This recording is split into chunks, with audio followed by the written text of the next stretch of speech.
You arrive at the Ryongsong Residence compound at 4:47 in the morning, 2 hours before the kitchen staff, because that is the rule for senior banquet servers on state occasion days. Not a suggestion. Not a tradition. A rule, which in this country means something closer to a physical law, the kind that doesn't bend regardless of what presses against it. The city outside the compound walls is still dark, still quiet. The wide ceremonial boulevards of Pyongyang empty in that particular way that feels less like peace and more like held breath. You've walked this route for 11 months. You know which stretch of pavement catches ice in winter and which gutter runs shallow when it rains. You know these things not because you are paying attention to the city, but because attention in your life is survival infrastructure. You notice everything. You record everything. You discard nothing. The compound is its own country within the country. Triple perimeter walls, their own hospital, their own cinema, fish ponds behind the Eastern Garden, stocked with Japanese koi that cost more per animal than your mother earns in 8 months at the textile factory. You pass through the first checkpoint, then the second, presenting your identification card each time to guards who examine it with the same expression they wore yesterday and the day before. Not suspicious, not warm, simply present, the way a mechanism is present. By the time you reach the service entrance, the cold has settled into the back of your neck, and your breath is coming in pale clouds that dissolve almost immediately in the dark air. You pull your jacket straight. You present yourself at the final checkpoint. You are admitted. Inside, the preparation hall smells of floor polish and hothouse flowers, two scents that have no natural business existing together, and yet have become, over 11 months, the smell of this work, the smell of this version of your life. Your locker contains your uniform, the white jacket, the white gloves, the black trousers pressed to a crease sharp enough to cut paper. You change with the precision of a person who has done this enough times that the ritual has become a kind of prayer. Each button, each cuff, each inspection in the small mirror above the sink. You look correct. You look invisible. That is the goal. The briefing begins at 5:30. A man in a charcoal uniform, whose rank insignia you have been trained not to examine, directly stands at the front of the room and delivers the day's parameters in the flat, information-dense tone of someone reading meteorological data. Today is not a routine state dinner. Today is a closed banquet for the supreme leadership and 23 senior members of the Workers' Party of Korea Central Committee. Tier 7 clearance. You have worked Tier 5 events before. Tier 6 once, at a military promotion ceremony where the food was tasted by a dedicated staff member before it reached any plate, and the music was kept precisely at volume levels that permitted conversation without enabling it to carry. Tier 7 is something else. The briefing officer runs through the protocol adjustments without pause. No eye contact with any principal. No verbal communication unless directly addressed. No deviation from assigned station. No improvisation under any circumstances. If anything goes wrong, your primary response is stillness. You do not act. You wait for instruction. He closes his folder. He adds one final note without looking up. He mentions, with the complete absence of affect that makes it somehow worse than shouting, that the last server removed from Tier 7 duty is currently stationed at the Bucheong Management Zone. He says this the way someone mentions road work on a commute. Informational, practical, useful. You nod. You have been nodding at information like this your entire life. It has never before landed in your chest the way this one does, settling somewhere beneath your sternum with the weight of a stone dropped into still water. You collect your assigned station card, change your gloves for a fresh pair, even though the pair you're wearing is clean, and move toward the pre-service corridor. That is when the morning pivots. One of the primary service team members has been removed. Food poisoning, the official designation, though the information that moves through the lateral network of glances and half-finished sentences tells a different story. She panicked during the pre-service uniform inspection when a supervisor's pen light caught a microscopic stain on her left cuff, and she began crying. Crying during inspection is classified as emotional instability. Emotional instability disqualifies a server from Tier 7 service. She is gone before you fully process the information, replaced by an empty slot in the choreography, and the empty slot has your name attached to it. You are moved to the primary service line. The 3 seats to the Supreme Leader's immediate left are now yours. Your choreography is wrong. Not catastrophically. The adjustment is a matter of angles and distances, of recalibrating a reach by 30 centimeters and a pivot by perhaps 15 degrees. But wrong in the way that matters, which is that you rehearse the secondary station for 3 weeks and you have 40 minutes to absorb a new geometry while maintaining a composed exterior. The briefing officer is informed of the change. He looks at you for exactly 2 seconds. He nods once. There is no additional instruction. There is no acknowledgement that the adjustment presents any particular challenge. You are considered capable because you are here. If you were not capable, you would not be here. The logic is circular and absolute and leaves no room for the particular kind of fear that is, at this moment, requesting space somewhere behind your eyes. You change your gloves again. You walk to your station. You think about your family's song bun, the loyalty caste rating your father spent 22 years of military service building, the rating that puts you all in a concrete apartment in Pyongyang with a residence permit rather than in a provincial assignment where university is a rumor and advancement is a word people use about other people's children. You think about your sibling's university placement application, reviewed in 3 months. You think about your mother's factory position. You think about the way your father watches the evening news with the composed attention of someone who has learned that composure is the only armor available in this country. You pick up your first set of service instruments. The banquet hall waits, white and gold and absolutely still. Every crystal glass arranged with ruler-measured precision. The light calibrated to avoid harsh shadows on the head table.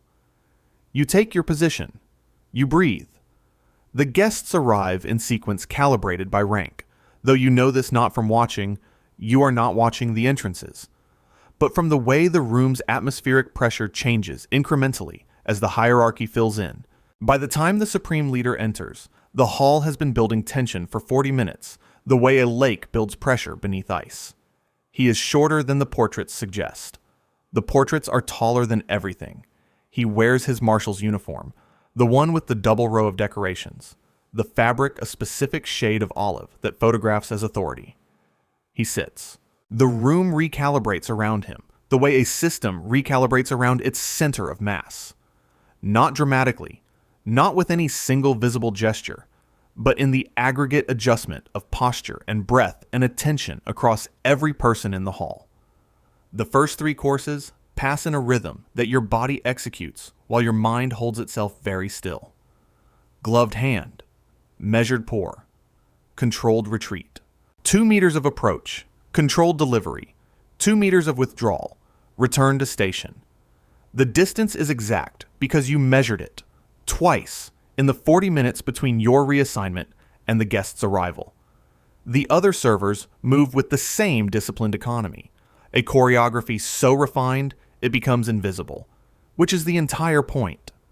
The best service is the service that disappears.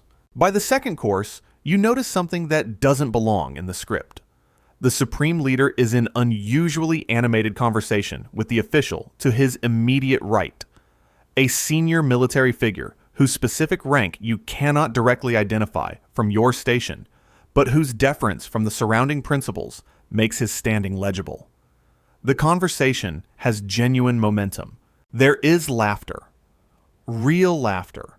The full-body kind, not the measured social acknowledgement you're accustomed to observing at formal occasions. Genuine laughter is unpredictable. Genuine laughter moves bodies without warning. You note this. You adjust your internal calculations slightly. You continue. The 3rd course passes. The 4th. The fifth, your legs are beginning to register the hours of standing with the low, persistent ache of work that the body tolerates but doesn't forgive. You change your gloves at the 45-minute interval. The hall's temperature is being managed against the body heat of the assembled principals, and the air carries the mingled scent of the beef tenderloin from the kitchen, matsusaka, imported through a Chinese intermediary at a cost per kilogram that exceeds your monthly wage, and the wine being poured for the principals in crystal that catches the calibrated light and throws small prismatic fragments across the tablecloth.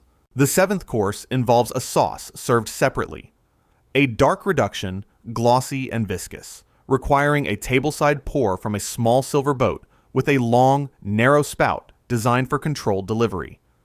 This is the most technically demanding pour of the evening.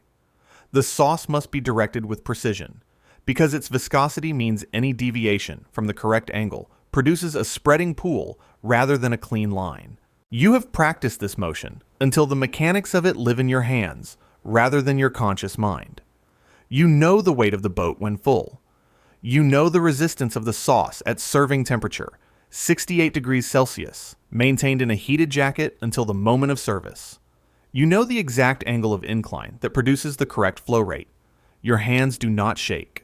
They have never shaken during service. This has always been a point of quiet, private pride. You position yourself at the correct angle.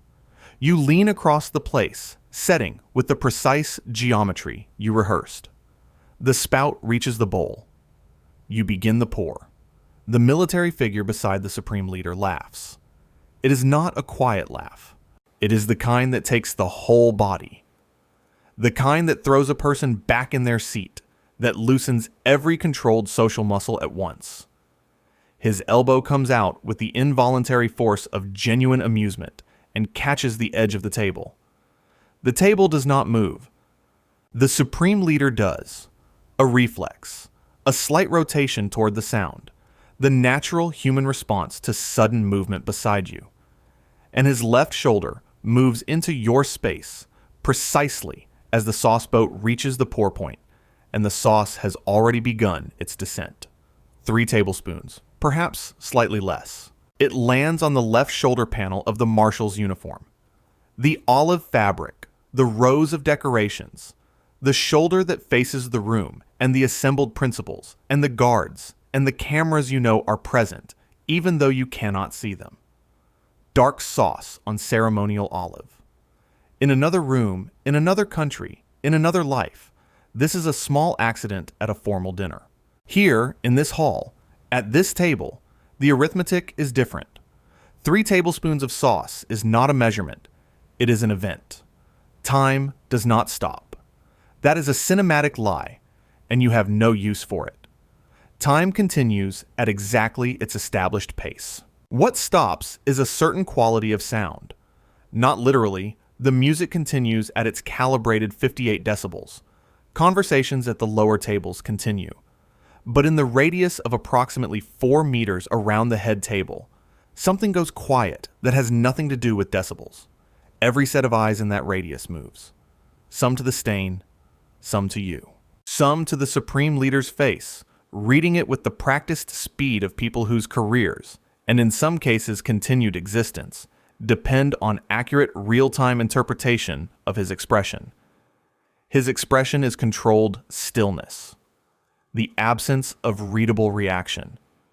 In this country, the absence of readable reaction in a person of absolute power is its own language, and it is not a reassuring one. You do exactly what you were trained to do. You go still. You place the sauce boat on the table with the same controlled precision you would use in a normal service moment. No haste, no clatter, no visible panic. You step back to station. Your face is correct, neutral, downcast, neither defiant nor theatrical. Your breathing is controlled. Everything visible about you is controlled. What is not controlled and not visible is the sensation moving through your chest and stomach, which is less like fear and more like the moment before fear. The suspended instant when the mind has registered what has happened, but not yet calculated what it means. The Supreme Leader looks at the stain. He looks at you. 2 seconds. Then he says something to the military figure beside him. Not to you. Not to the room. A murmur directed sideways, private and unreadable from your station. Then he returns to his conversation. 90 seconds later, you count them, each one a separate unit of something you cannot name. A supervisor appears at your shoulder. He does not touch you. He inclines his head by perhaps 3 degrees toward the service corridor. That incline is a command. You follow. Behind you, a replacement server moves into your station with a seamlessness that tells you this contingency was rehearsed somewhere you were not present. Your disappearance from the room is as precisely choreographed as your service within it. In the corridor, the supervisor looks at you for a long moment. His expression carries no readable information. He tells you to go to the holding room and wait. His voice contains nothing. No anger, no reassurance, no signal of any kind about what waiting will produce. You walk to the holding room. You sit in a chair that faces a white wall. There is a clock. Institutional, round, its second hand moving with mechanical indifference to everything that has just occurred. You look at the wall. You wait. And waiting, in this system, is the most dangerous thing you have ever done. 2 hours and 17 minutes pass. The second hand makes its circuits. Somewhere deeper in the compound, the banquet continues without you. The remaining courses served, the crystal cleared, the principals departing in the sequence calibrated by rank. None of that world touches this room. This room contains only the white wall, the clock, and the specific quality of silence that comes from being inside a system's decision-making process without any access to the decision being made. A junior staff member brings you a glass of water. You drink it slowly, building a fragile architecture of meaning around the gesture. People scheduled for immediate severe consequences are not brought water. The water means something. You are almost certain the water means something. You hold on to this with the careful attention of a person who has very little else to hold on to. The man in the gray civilian suit enters at the 2-hour mark. He sits across from you with a single folder.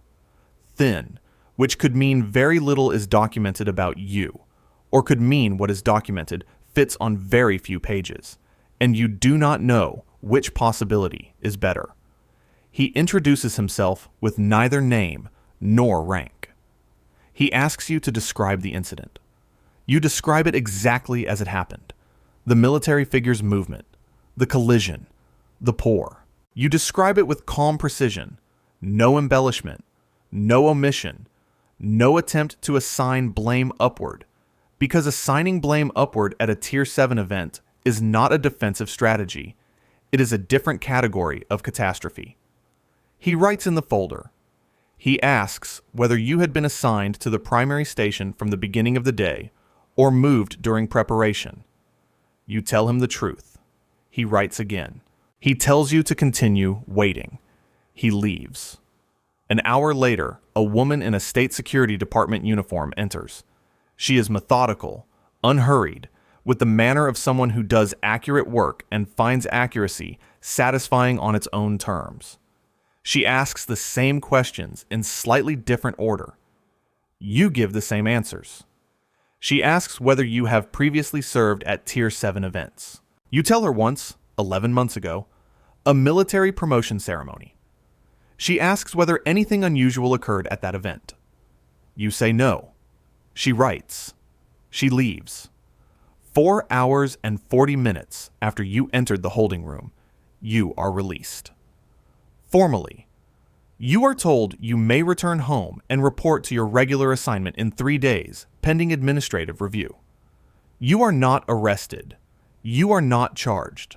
You are released into a state of managed uncertainty that the system deploys with extraordinary precision because the fear of what might happen is a more efficient controlling mechanism than what actually happens. You walk out of the compound into Pyongyang's gray morning. The city is exactly the same city it was yesterday. The ceremonial boulevards, The monumental architecture, the enormous portraits on the major facades, all of it perfectly continuous with every previous morning. Nothing has happened yet. You notice the surveillance not through paranoia, but through pattern recognition, built over a lifetime of living inside this system. The man reading a newspaper outside your building, who was there when you left, and is there when you return. The phone that develops a slight, specific echo on the third day. The neighbor who asks, with unusual precision about scheduling, how your work has been going lately. You give each of these things the response they require. Nothing. Acknowledging surveillance is itself a behavioral data point. You behave as though the world is normal, because in this country, performing normalcy is the most accurate available approximation of normalcy. Your mother knows within 30 seconds of seeing you. She doesn't ask. She sets a bowl in front of you and returns to the kitchen. And the silence she leaves in her wake contains more information and more tenderness than most conversations you have had in your life. Your sibling asks whether you're tired. You say yes. Your father watches the evening news with his habitual composed attention. That night the four of you eat dinner in a silence that is not empty. It is full of everything that cannot be said, which in this household has always been most things. On the second day, a colleague, someone you've worked alongside for 3 years, as close to a friend as the system permits people to be, stops you in the corridor of the hospitality training center. He doesn't look at you while he speaks. He tells you in the way someone relays information about traffic or weather that the incident has been written up, that the write-up went upward rather than sideways, not handled at the compound supervisor level, but escalated to a party administrative committee. He says this and walks away before you can respond, which is correct, which is the only safe version of this conversation. You stand in the corridor for a moment. You process the information. Then you walk to your next assignment, as though you heard nothing, because that is the only reasonable response, and also the only survival response. And in this country, those have always been the same thing. The summons arrives on the fourth day. A hand-delivered document on official paper, a specific time, 9 a.m., and a return address that belongs to a Boibu administrative office in central Pyongyang. No stated reason. No stated reason is ever necessary. The reason is implicit in the letterhead. That night you do not sleep. You lie in the dark and conduct the only meaningful audit available to you.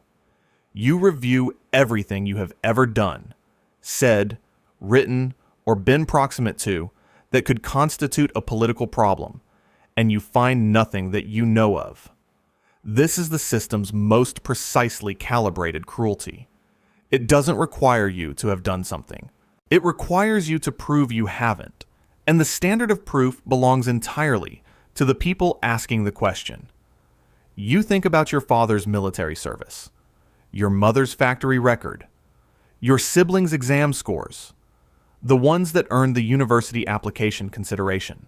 You think about the glass of water in the holding room and whether it actually meant anything, or whether you constructed that meaning out of desperation, the way people construct shelter out of whatever is available. Somewhere in the dark, a thought surfaces that you have been keeping submerged since the holding room interviews. The military figure, the one whose elbow initiated everything, was never mentioned by either interviewer. Neither man in gray nor the woman from the Boibu introduced his name, his movement, his role in the mechanics of what happened. The event as the system has framed it has no cause. It has only a consequence. And you are the consequence. You think about this for a long time in the dark. You think about the portraits on the wall across the room, the mandatory portraits present in every home, their frames slightly dusty at the top edge where your mother's height doesn't quite reach for cleaning. You have looked at those portraits 10,000 times. Tonight, looking at them, a feeling surfaces in your chest that you have spent your entire life successfully not naming. Tonight, alone in the dark, with a summons on the table in the next room, you name it. The Boibu office is unremarkable. This is the most frightening thing about it. You expected the physical grammar of institutional intimidation, low ceilings, inadequate light, architecture that communicates the smallness of the person inside it.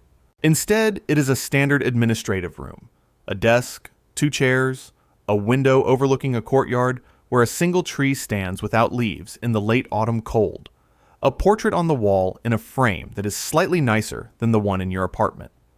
The investigator is a woman in her 50s. She is efficient, unhurried, with a precision about her work that in another context you would recognize as a quality you share. She begins with your history, birth city, parents' party status, schooling record, previous work assignments, each one confirmed against the file in front of her. You answer everything correctly because everything is true and because you have nothing to conceal, which is its own particular form of helplessness. The clean record that cannot defend itself through virtue alone, only through the patience of the person reviewing it. Then she arrives at the banquet. She asks you to describe the incident one more time. You do. Your account is identical to the previous 2 accounts because it is what happened, and what happened does not change regardless of how many times it is asked about. She shows you a document. She slides it across the desk with the neutral efficiency of a person sharing a budget report. You read it carefully, because in this system, reading carefully is among the most important things a person can do. The document describes the incident. It describes it accurately in most respects.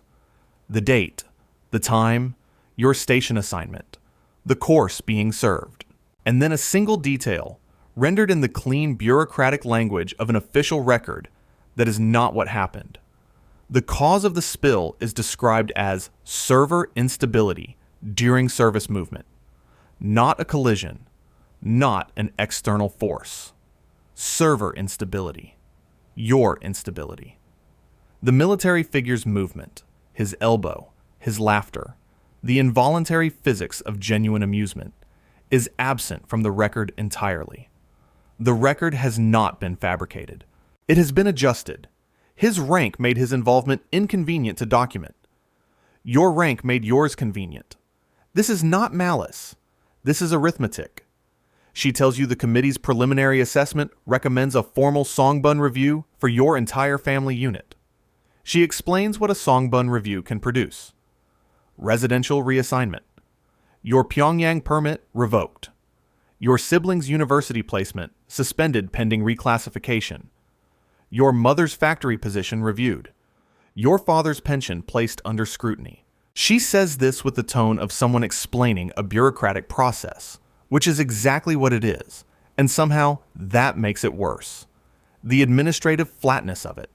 The way the machinery that could dismantle everything your family has built over a generation is discussed with the same register as a change in service assignment. Then she tells you there is a path. One of the senior officials at the banquet, she doesn't name him, but the description renders him identifiable, has submitted a supplementary statement that could reframe the incident as an equipment failure, a defective pour spout on the service boat. The file closes with no consequence beyond your reassignment from banquet service. No songbun review, no family implications. All that is required is your confirmation on a document already written. A statement that the sauce boat's spout had been flagged for replacement prior to the event. She slides the second document across. You read it. It is a lie. A small, technical, bureaucratic lie. The kind that exists in thousands of files across this country. The mortar between bricks in a structure built on managed narrative. But it is a lie, and you know what it means. Somewhere in the official record, a piece of equipment failed. Somewhere, a maintenance supervisor you have never met will have a discrepancy in their file.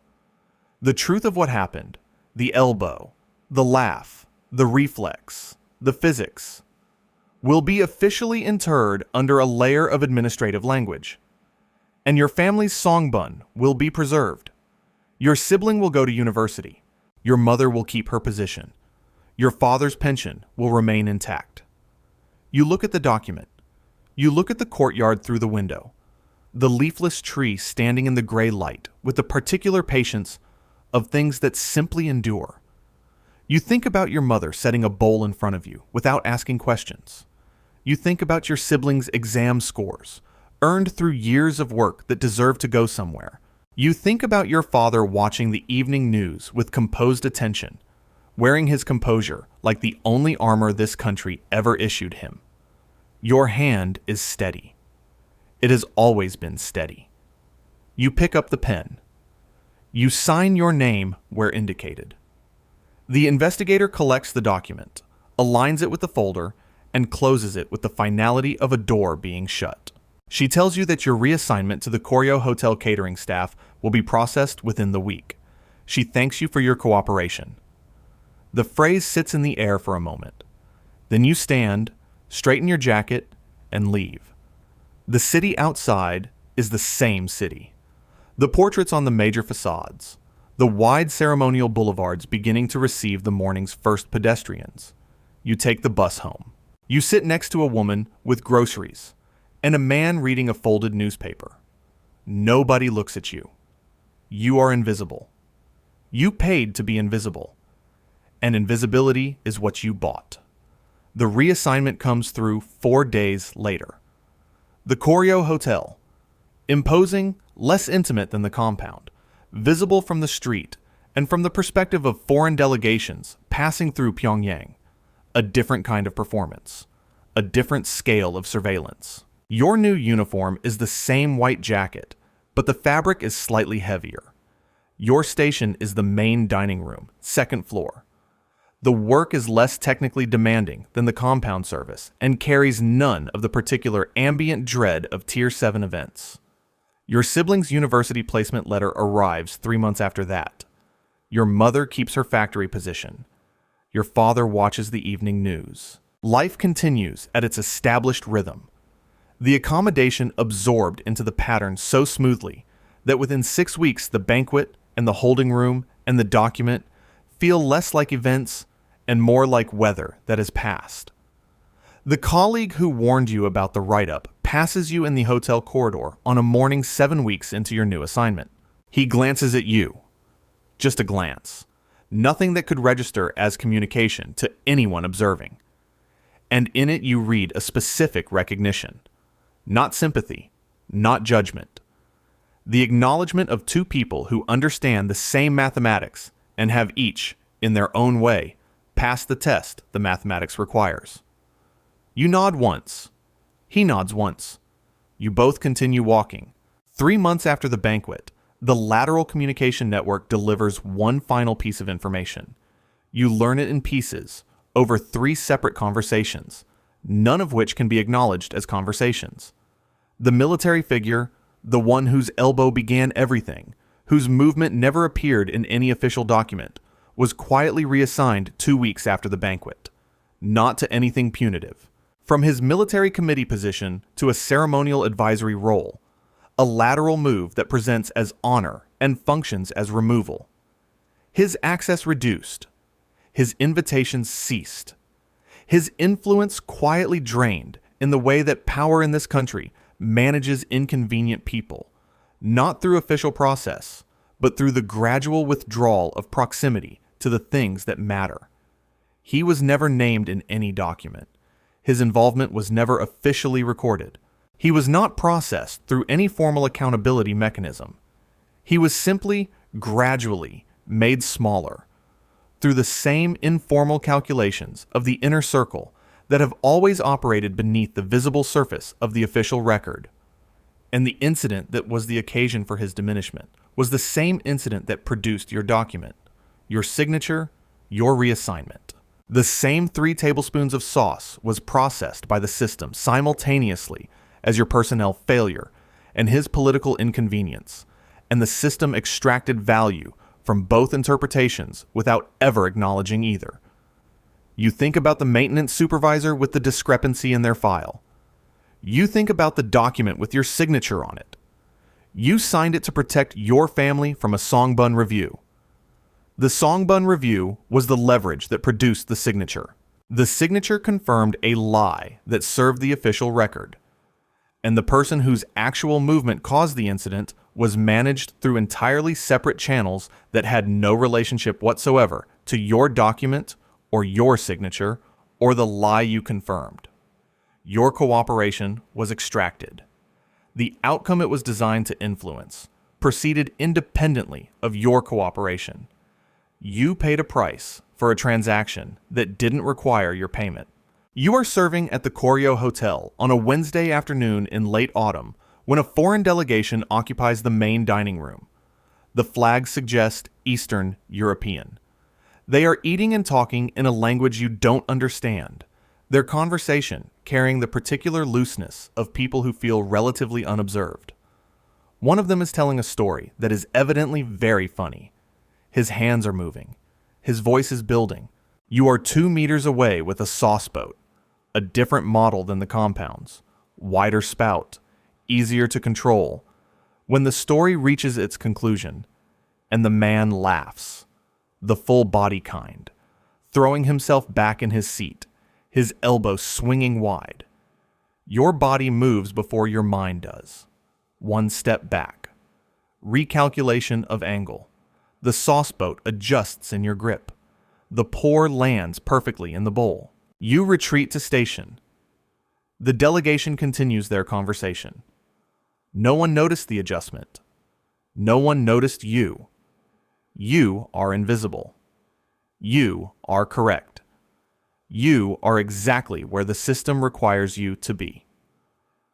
You pick up the next course and walk back to the table.